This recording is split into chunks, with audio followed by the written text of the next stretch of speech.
Before I joined the New York Stock Exchange, I had the privilege of ringing the bell twice. I can still remember the excitement I felt, the butterflies that I felt in my stomach, and I still feel those today. The NYC Bell is the world's most widely watched daily newsroom, and it's the reason why we have celebrities of all walks of life that understand the value of great visibility. They come through our doors and ring that bell. We have been using a bell to open and close our markets for 145 years. We began with a Chinese gong, which was used to open and close the market so that the traders know that trading had commenced or ended for the day. And that was used until 1903 when we moved into our current building and replaced the gong with an electrified bell. That bell was always rang by someone from the floor committee until 1956 when we started to have guests and listed companies and world leaders. The bell governed the day. You know, each day here is broken up into 3 unique parts. There's before the open, the trading day, and after the close. And the bell rules the day in that way. One of my favorite parts about the job at the New York Stock Exchange is the opportunity to meet with world leaders. And during my 10 years here, I've had the good fortune of hosting over 100 sitting heads of state or heads of government, so president, prime minister level. And it's amazing because when they get on the floor and they go on the podium and they ring the bell, not only does it symbolize freedom and opportunity and hard work, but for the leader, it's them saying to the world that their country's open for business.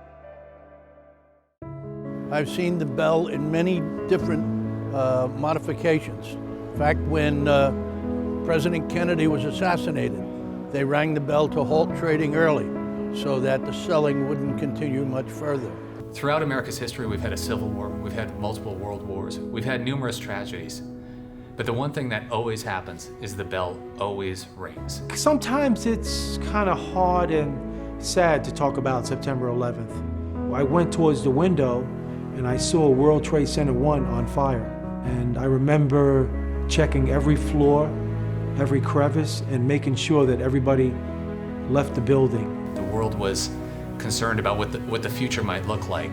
And I remember the following week on the 17th when the bell rang for the first time. When I did ring the closing bell, I felt a little sadness, but I was kind of glad that we were able to get the market opened, and it shows our country's strength. We had first responders there, and it symbolized the American spirit that while we may face tragedy and adversity, we dust ourselves off, we move forward, and we come out of it stronger than we were before. Because it's more than just a tradition.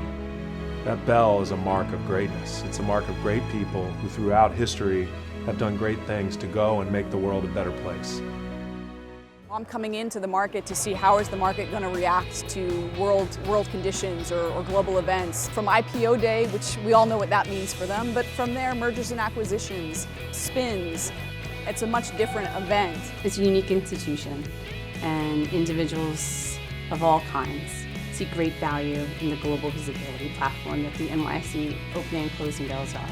It's become a major function around America. The bell is the sound of capitalism, if you will, but it's the sound of free enterprise, the greatest force for good the world has ever known.